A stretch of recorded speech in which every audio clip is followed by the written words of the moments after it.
Hello everybody, happy to be here for another year. Thank you Rio and Paulina for actually making this possible, and thank you all for being here. So today I will be talking about something that we Albanians love a lot, gaining money illegally, and doing that using ransomware. So this is actually, even though I'm presenting this talk, this is actually joint research that the whole Prometheus P0 team actually contributed on. So even though I am the one presenting it, practically everyone in the team worked on that. So shout out to them. First of all, my handle is Glasses Boy. My pronouns are he, him. I am a security researcher on Prometheus, cloud security researcher on Prometheus. And yes, you can find my blog and my email, for some phishing. Let's take a scenario in mind. Let's presume that we have a group of threat actors. They are a non-nation funded group. They don't have money. Well, they have some. They don't have a really put out infrastructure, something that can handle a lot of data, and they want to get money. So they are only financially motivated. They don't care about hacktivism. They don't care about anything else. They don't care about disrupting stuff. They just want to get money. The best way they want to do that, they think the best way to do that is by ransomwaring a target, because it's easy. You ransomware them, you get the money, you just, you won. What is a ransomware in itself? A ransomware is actually a digital kidnapping in some way. You basically just grab the data, you keep them, you don't give them back unless they pay you for that. It's a ransom. And on a normal ransomware, you will get access to the data, you will download the data because you need them later on to sell if they don't pay the ransom. You encrypt them, you re-upload them, or you probably delete them and upload them somewhere else, and you ask for the ransom. If they pay you, you might give them back the data. On S3, S3 is the AWS online storage, in the most basic terms. For S3, you have to you can think the ransomware on S3 basically the same way as a ransomware on an on-premise server. You again download the data, encrypt them, upload them back, and you ask for the ransom. The problem with this is actually the storage cost. Let's say that we're talking about a company with hundreds, thousands of terabytes of data. Our attackers don't have the money to keep all this data. Plus, it's also the problem with the logging.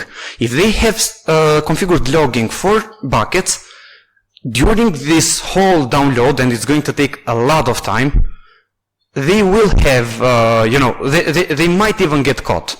So they have to download them, they might get caught on that. When they encrypt the data, and when they try to upload it back, they will not be able to do that because they got caught. So they need to find a way to encrypt the data directly and do that without having too much storage for themselves. They do that. So a good way is to use the KMS encryption. KMS is a service on AWS that allows AWS to manage the encryption keys for you. So you don't need to create a key, whether that's a symmetric or an asymmetric key. You just use the service there, and you can encrypt different data, one of which is S3. It's basically the same thing as encrypting and decrypting data for using a plain text key, but in this case you are just asking the AWS for the key and then encrypting the data. They also have something that is called a key policy. Actually, almost every resource in AWS has what is called the resource policy, which defines which identities have access to the resource. The policies are kind of a mess, even though people think they're easy in AWS, because AWS has what it's called the IAM policy, which defines what access an identity will have on other resources, and the resource policy, which defines which identities will have access to this, to the specific resource. They have to match, both of them have to match. So if an identity has full access on KMS, but the resource policy has denied access to this resource, the identity will not have access to the resource, even though the IAM policy allows it. So, that's the complication on that. And another thing with KMS policy is that if you lock the key, so if you don't give anyone access, or if you give just a couple identities access, no other identity, even the root account, which is the most privileged sort of identity, in AWS will not have access to that. So they can use that.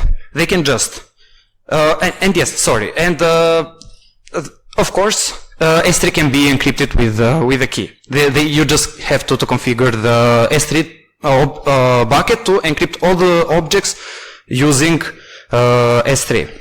Now, this attack actually helps the attackers, because right now they don't have to download the data anymore.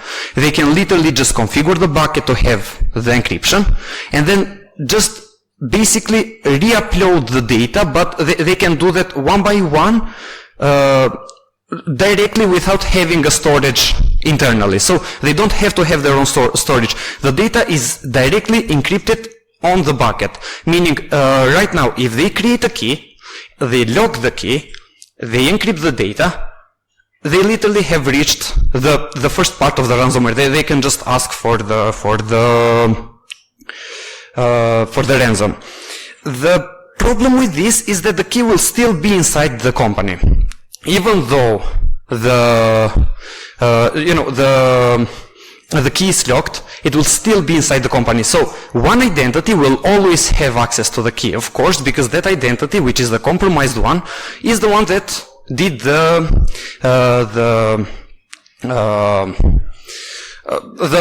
whole encryption. One thing you have to realize is that if you lock the key, all the identities don't even know which identity has access.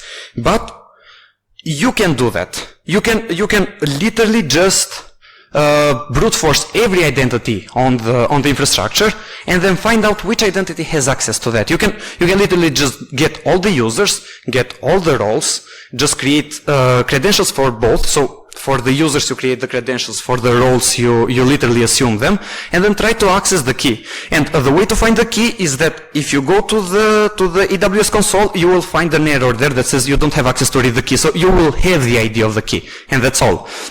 So you can do that. You can just try to access the key, and you will find the identity that has the key. So the attackers cannot ransomware a target with a key that is inside their target's company, even though it is locked. Another one is looking for CloudTrail logs. If they have configured logs, they will know which identity has access, because they will look at the logs. Now, again, continuing that, let's say that they have access to stop the logs, presumably, and they can create the next part, the identity part, is solved by creating an identity with a very complicated name. And AWS is very generous to people. It allows a 64 characters username with a lot of characters, allowed. So you can make a username that is I wouldn't say impossible to break, but it's very hard to break. Encrypt, then delete the user. By doing that, the target will not know which identity did that, because it will not be inside the company. It will not be on the logs because you stopped the logs, and they will not be able to know which identity has access to the key, because they can't see the key content. Again, we have another issue. First of all, for the CloudTrail, even if you stop them, there is something called an event history on AWS, which is it keeps the logs for the last 90 days, even if CloudTrail is is disabled. It will still keep the logs for 90 days, meaning you will still have the logs there. And aside from that, deleting a user, this one was strange actually, but if you create a user, you allow the KMS to have, you allow the identity to have access to the key, you delete the user, you recreate the user with the same name, they will not have access. I don't know why that is. Probably it's some sort of backend ID that will be auto-generated, but it's very strange that you can't do that. And at this point you will reach data destruction, but you will not be able to decrypt them. So this is again a no-go for the attackers. What they can do is use something called KMS key cross-account share. So on AWS, and I guess this is for compliance measures, you can create a key on one account and then use it on the other account, and only this account will have access to this, and every identity that will be allowed on the second account, they will be the only ones that will have access to the key. And that is done using the KMS policy. Meaning, the attacker can create an AWS account. They can allow the target account to have access with the KMS policy. They can use the compromised key to encrypt the data. They can change the KMS policy, and right now, if they rechange the KMS policy, they will allow the identity to decrypt. But as long as they don't change it, they will not allow. So basically, you are locking a door with someone else's key, which is Now, there is a problem with this attack though.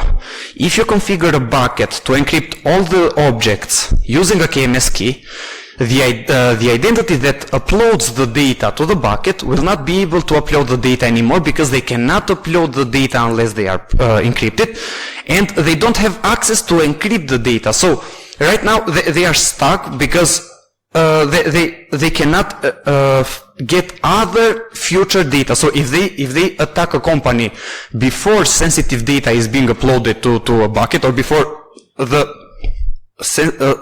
before other sensitive data is being uploaded, they will not be able to get them. That can be solved by what is called the object encryption configuration. So instead of encrypting the whole bucket, you encrypt each file with a specific key. Right now, the target will be able to upload files, but the previous files will be encrypted. So they will be able to upload new unencrypted files, and the attacker can create a scheduled script that will always just re-encrypt the data, re-encrypt until they get caught, or they just stop and then start to ask for the ransom, which is a very well thing, because it also allows the attacker to also put a ransom note inside the bucket, which is unencrypted, contrary to the other scenario. They again suffer bottleneck.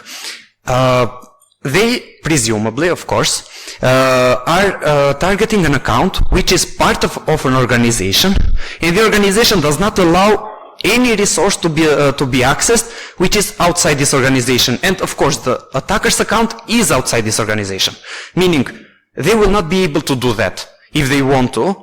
So they will need to find a way to bypass this and still encrypt the data without using a key inside the target's account. And they do that using practically the equivalent of the first ransomware scenario that we said. They can create a key on their own account, they can get each file, encrypt it, upload it, delete it. Right now they don't have to have the data stored in their own storage. They can just download the file, encrypt it, put it back, delete it, and they will still have access to decrypt the data, because the key is in their own account, but the attack will not, the key will not be accessed by an identity which is on the target's account. Meaning, the target account will only download and upload the data, which is totally normal. They can do that, even with the SCPs. And the attacker's account will only just encrypt the data, and later on, when needed, they will decrypt the data and just, put them back. Right now they have reached the, they have reached the goal. They have encrypted, they have access to the key, the target do not have access to the key, and they have done that on a company that does not allow access to another organization's resources. There is, again, a catch. S3 allows, has a form of, you can call it a data loss prevention, which is called versioning. Basically, if you if you overwrite or delete an object on an S3, a copy of it is still kept there, and the copying is infinite, or at least it's a very large number, because I've tried it with about 50,000 copies of the same object, and it still is kept there. Meaning, if the attacker will try to encrypt them and upload them back, the original copy will still be there. So the defender can just grab the copy and, they will not have to pay the ransom. Again, this can be bypassed, of course. There are two ways to do that. The first one is just disable the versioning. And the second one is literally just go and delete all the other versions. So upload the encrypted version, then delete every other one except the encrypted version. You can delete a version, and if you delete the version, a copy of it will not be kept. So they can do the second one, just upload the encrypted one, delete every other version of the file, and the only version that will be left there is the encrypted one. So the defender right now cannot reaccess the original data, so they will have to pay in order to get the data back. This is one, a use. Sorry. It's supposed to be... sorry. Another defense against this is using MFA delete. So, MFA delete is an extension of bucket versioning, which requires an MFA key to be presented if you want to delete a version, or if you want to deactivate the versioning. So, if a company has set up MFA delete, the attacker has to bypass the MFA, or they have to find another way, I don't know, just fish the user for the MFA key. But unless they do that, they will not be able to delete any version, and they will not be able to deactivate the versioning. So, at this point, the attacker has is stuck, because they cannot do practically anything. Also, on Permiso we also have coverage now. Yeah, you can't see that, but I will share the slides. Don't worry. We also have coverage for this type of attack, starting from the creation of a key that is locked up to the deletion of the bucket versioning and the MFA delete. Now, conclusions from this. What we understand from this is that, first of all, fuck AWS. Second of all, KMS is, and actually resource policies are actually a mess, and it's actually this is one of those scenarios where you use a feature for an attack. It's like they say, a knife can be used to cut, a knife can be used to kill. This is one of those cases when a feature is used to attack something. Everything that is allowed here is allowed for a good reason. Starting from the KMS policy not allowing even the root to access, up to the cross-account keys. All of them is allowed. But an attacker can use them, so you have to know how to defend your own company. Meaning, first of all, always check whoever has access to the key. Second of all, always enable versioning on the buckets, and always enable MFA delete. If you don't do that, an attacker can bypass that. And the third one is always use SCPs, and of course always use organizations. Don't just use one account. It's, if you do that, the attacker is not able to attack the company. If you don't do that, we saw that they can. Also, after, actually not technically after finishing, but while working on this, we also saw that RhinoSec had done research on this part. We tried to extend it a lot, so they deal with the bucket, the cross-key sharing of the, so ransomware using the cross-account key sharing. We tried to extend this, you know, to practically show every use case that we could find on the attack, but since they did it first, shout out to them, you know, they deserve it. In the end, they do deserve to be mentioned. And yes, any questions?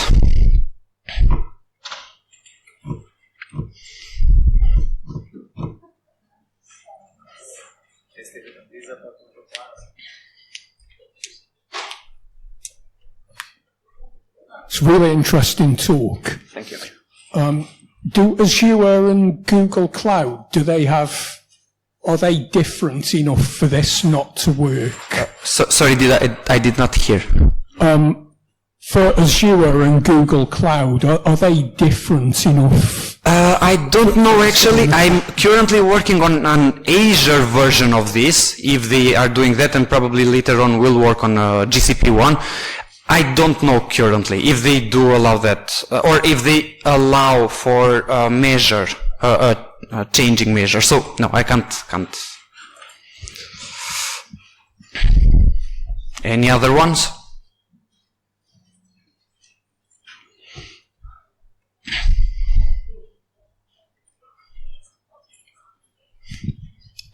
Is there any cost for the KMS encryption? Because I would suppose that there is some sort of like alerts for the client when there's a lot of cost in like a very short period of time. I mean, you would be encrypting like a lot of data, so if there's any cost, they would be flagged. I don't know, something is... I don't know, but it depends. The thing is, there will be costs on downloading and uploading the data. There will be costs on creating and maintaining the key. And I'm pretty sure there will be costs on using the key for, for encrypting the data directly on transit. The thing with the cost alerting is that I've never seen a company so far that stops a procedure because a cost is going too high, especially for something that they accept. And having a lot of data being uploaded, yes, it's a very high cost, but I'm pretty sure it's something that they do accept. You know, it's something that they accept to happen. So they might get alerted, but I don't know if they will have time to react to that. To your point, yes, I'm pretty sure it's not the KMS encryption that has the largest cost, but the downloading and uploading of data on the S3 bucket, especially on a really large amount. So yeah.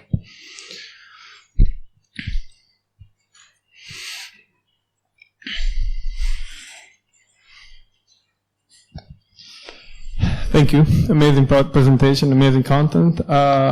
Simple question, like what can AWS do better or by default as a baseline security policy to protect their clients towards this? Okay, two things. One is, this is what they call a catch-22.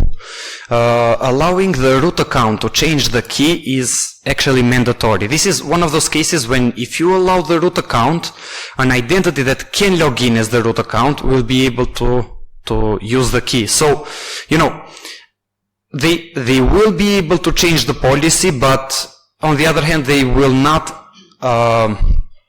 they will at least protect its users from locking the key itself. The second one is changing the part where if the identity is deleted, they don't have access to the key. I don't know why they did that. As I said, I speculate that is something, you know, internally, some sort of generated ID that is internal that we cannot see. And, you know, it does make sense, but they have to change that because, as we saw, one of those attacks, one of those parts, could be solved just by having the identity that did the attack. And I would say This is actually what I would recommend them. And yes, the third one is at least, I don't know if they do that, but at least have a good support on cases like this. If somebody locks the key accidentally, or if an attacker uses their own key, uses a key on their own infrastructure, at least have some sort of support to just unlock the key and then allow the target account to at least get access to the key and decrypt the data. This is the only thing they can do. Other than that, you can't stop this, especially the cross accounting, because, as I said, I do understand why they are doing that. They are doing that for compliance. There are cases, and many cases, when one account needs to have the keys, and one account can only be created just to manage the keys. It's like having just one VLAN just for the keys. It's like the Red Forest on the Active Directory, even though that's a total failure. But I can totally understand that, and we can't ask them to stop that, because I'm pretty sure a lot of clients are using that. But at least solving this other part, it's actually what they have to go for. Great, thank you. Thank you.